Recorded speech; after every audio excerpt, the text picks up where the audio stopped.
పద శృతి మన ఇంటికి అని రిషి శృతిని తీసుకెళ్తుంటే సితార మా అమ్మాయి ఎక్కడికి రాదు అని అంటుంది. రిషి అదేలా, తను నా వైఫ్, నా భార్యను నేను తీసుకెళ్లడం తప్పు లేదుగా అని చెప్తాడు. అప్పుడు సితార ఇక చాలు ఇక్కడ జరిగిన హంగామా, మమ్మల్ని ఆలోచించుకొని అని శృతిని అక్కడ నుంచి తీసుకెళ్ళిపోతారు. సితార మాటకి రెస్పెక్ట్ ఇచ్చి రిషి కూడా వాళ్ళని ఆపడు. అందరూ ఎవరి ఇళ్లకు వాళ్ళు వెళ్ళిపోతారు. రిషి ఇంట్లో రిషి థ్యాంక్ యూ బావా, ఇదంతా నీ వల్లే. నువ్వు ఫోన్లో లాయర్ ప్రూఫ్ అని చెప్పడం వల్లే నాకు మా డైవర్స్ గుర్తుకు వచ్చాయి. మా లాయర్తో ఏమైనా డైవర్స్ పేపర్స్ ఉన్నాయేమో అని అందుకే లాయర్కి ఫోన్ చేస్తే అసలు విషయం తెలిసింది. థ్యాంక్ యూ సో మచ్ బావా అని చెప్తాడు. అప్పుడు నందన్ ఇంత మిరాకిల్ జరిగిందిగా, ఇంకా ఎందుకు రిషి ఆలస్యం, వెళ్ళు శృతిని పిలుచుకురా అని అంటాడు. అప్పుడు రిషి లేదు బావా, వాళ్ళ పిన్ని శృతి ఇద్దరూ ఆలోచించుకోనివ్వండి. శృతి నా లైఫ్లోకి సంతోషంతో రావాలి కానీ బలవంతంతో కాదు అని చెప్తాడు. స్నేహ ఇంట్లో అజిత్ నాన్న డైవర్స్ అయిపోయాయి అన్నావుగా అజిత్, ఇప్పుడేంటి ఆమె హస్బెండ్ డైరెక్ట్గా వచ్చాడు అని అడుగుతాడు. అప్పుడు అజిత్ నాన్న మీరు చూశారుగా, ఆ రిషి డైవర్స్ రాకుండా ఏదో చేశాడు. అయినా ఇవన్నీ అనవసరం, నేను శృతిని లవ్ చేశాను, నాకు తనంటే అని అంటుంటే అజిత్ వాళ్ళ నాన్న నోరు ముయిరా, నచ్చింది కదా, అందంగా ఉంది కదా అని పెళ్లి చేస్తే మా పరువు పోతుంది, అంతకన్నా ముందే మా ప్రాణం పోతుంది అని అంటారు. ఆ మాటకి స్నేహ చిట్టప్ప ఏం మాట్లాడుతున్నారు అని అంటుంది. అప్పుడు చిట్టప్ప లేకపోతే ఏంటమ్మా వీడి కోసం అన్నీ కాదని ఆ పిల్లకాయతో పెళ్ళికి ఒప్పుకుంటే వాడెవ్వడో మొగుడంటూ వచ్చి క్రైమ్ గీమ్ అంటూ గొడవ చేశాడు. పెళ్ళి అయితే పర్లేదు, విడాకులు తీసుకోవాలి లేదా విధవ అయినా అయి ఉండాలి. ఇవేవి కాకుండా మొగుడు ఉండి పెళ్లి చేసుకోవాలంటే ఏ న్యాయం ఒప్పుకుంటుంది అని చెప్తాడు. స్నేహ అజిత్ వైపు చూస్తూ నిజమే అజిత్, ఈ పెళ్ళి క్యాన్సిల్ చేసుకో అని అంటుంది. అజిత్ నువ్వు కూడా ఏంటి అక్క అని అంటాడు. అప్పుడు స్నేహ అజిత్ నిజానికి నేను మొదట నుంచి గమనిస్తున్నాను, శృతి నిన్ను ప్రేమించనే లేదు. పెళ్ళికి కూడా వాళ్ళ పిన్ని ఇష్టం అందే కానీ తనకు ఇష్టం అని చెప్పలేదు. ఇక రిషి శృతిని వదులుకోడు. సో ఇక ఏం ఆలోచిస్తావో నీ ఇష్టం, కానీ ఒకటి మాత్రం గుర్తుపెట్టుకో, శృతి మనసులో నువ్వు లేవు అని చెప్తుంది. అజిత్ ఏం మాట్లాడకుండా సైలెంట్గా ఉంటాడు. స్నేహ అజిత్ వాళ్ళ నాన్న వద్దకు వెళ్ళి చిట్టప్ప మీరు అజిత్ని తీసుకొని మలేషియాకు వెళ్ళండి అని అంటుంది. నరేష్ ఇంట్లో అంతా సైలెంట్గా కూర్చొని ఆలోచిస్తూ ఉంటారు. ఇంతలో సితారాకు ఫోన్ రావడంతో బయటకు వెళ్ళి కొన్ని పేపర్స్ తీసుకొని లోపలికి వచ్చి శృతికి ఇస్తుంది. శృతి ఏంటి పిన్ని ఇవి అని అడుగుతుంది. సితారా ముందు ఈ పేపర్స్ మీద సైన్ పెట్టు శృతి అని చెప్తుంది. శృతి అయోమయంగా పేపర్స్ మీద సైన్ పెట్టి పేపర్స్ క్లియర్గా చూసి షాక్ అవుతుంది. పిన్ని ఇవి డైవర్స్ పేపర్సా అని అడుగుతుంది. సితారా అవును, ఫాస్ట్ ట్రాక్ కోర్టులో అప్లై చేశాను, 10 డేస్లో డైవర్స్ వచ్చేస్తాయి అని చెప్తుంది. శృతి షాక్ అవుతుంది. నరేష్ కూడా షాక్ అయి అక్క ఏంటే ఇది, నాకేం నచ్చలేదు అని చెప్తాడు. అప్పుడు సితారా నీకు నచ్చాల్సిన అవసరం లేదు, ఇది నా కూతురు జీవితానికి సంబంధించిన విషయం, ఏం చేయాలో నాకు తెలుసు, ఎవరు మాట్లాడాల్సిన అవసరం లేదు అంటూ బయటకు వెళ్ళిపోతుంది. రాజీ నరేష్తో ఏంటండి మీరు వదినను అలా అనేశారు, అయినా వదిన ఏం చేసినా బాగా ఆలోచించి చేస్తుంది అని చెప్తుంది. అప్పుడు నరేష్ నోరు ముయ్, లేదంటే దానికి పడాల్సిన దెబ్బ నీకు పడుతుంది, పో నా ముందర నుండి అంటూ కసురుకుంటాడు. శృతి బాధతో లోపలికి వెళ్ళిపోతుంది.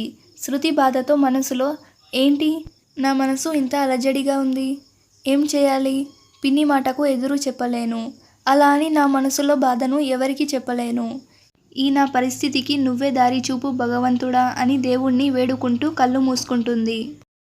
స్నేహ ఇంట్లో సెల్వం ఏంటి స్నేహ అజిత్తో అలా అన్నావు, వాడు మలేషియా వెళ్ళిపోతున్నాడు, మరి నువ్వు ఎక్కడికి బయలుదేరుతున్నావు అని అడుగుతాడు.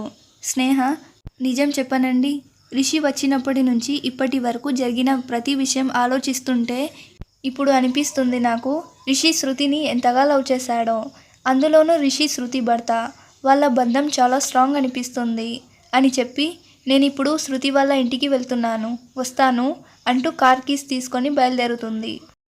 రిషి వాళ్ళ బావతో మాట్లాడుతుండగా సితారా అక్కడికి వస్తుంది. సితారాను చూడగానే రిషి నందన్ లేచి నిల్చుంటారు.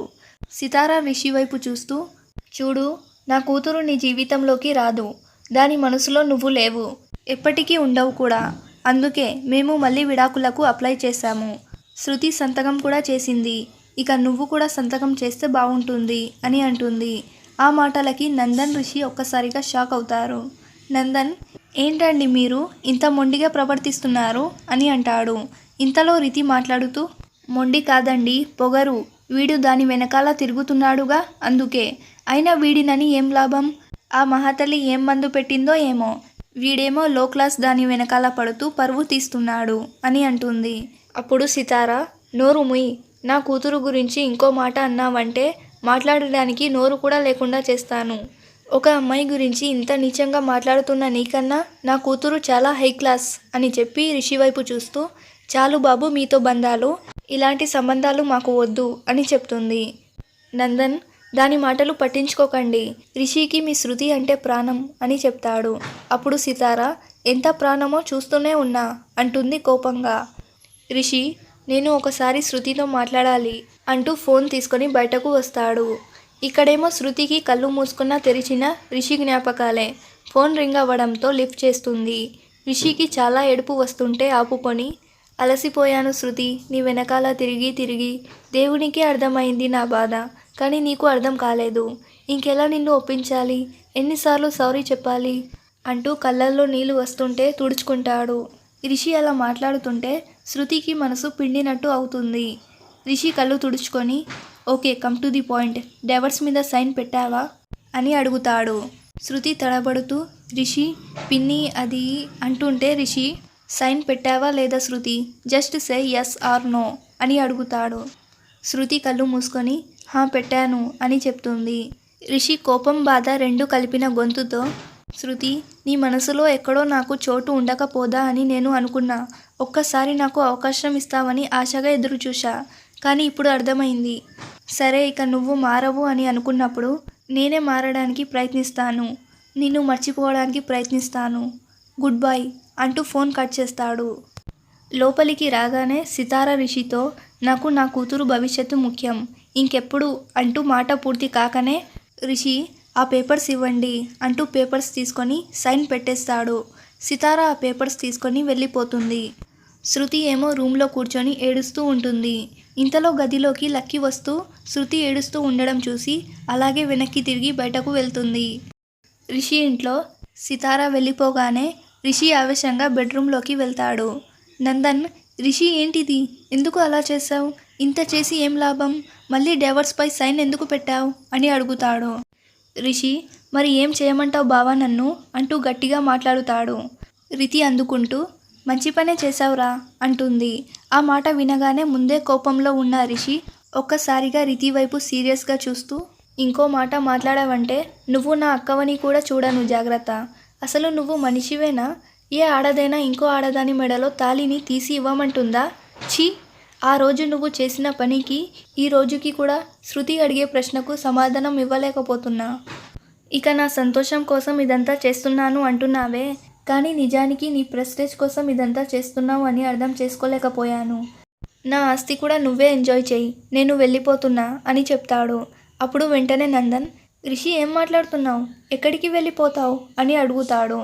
రిషి, సారీ బావా, శృతి నా లైఫ్లోకి రాదు, తను లేకుండా నేను ఉండలేను, అందుకే లండన్ వెళ్ళిపోతున్నా అని చెప్తాడు.